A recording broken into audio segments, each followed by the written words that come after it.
Oh, we got another one up here on the printer. It's almost done. This is going to be a truss rod cover for my fake Flying V. This is a kit Flying V that I got.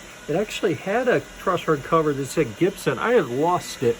I made this one for my Les Paul that says Gear Report on it.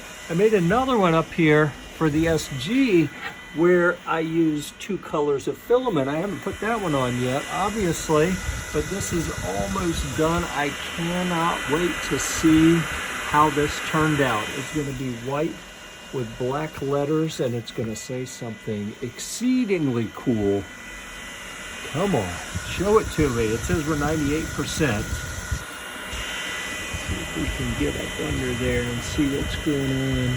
Oh yeah, it's just putting the finishing touches on those letters.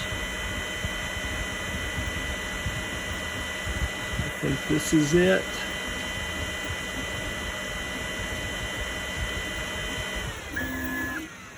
There we have it. You guessed it, it's a chipson.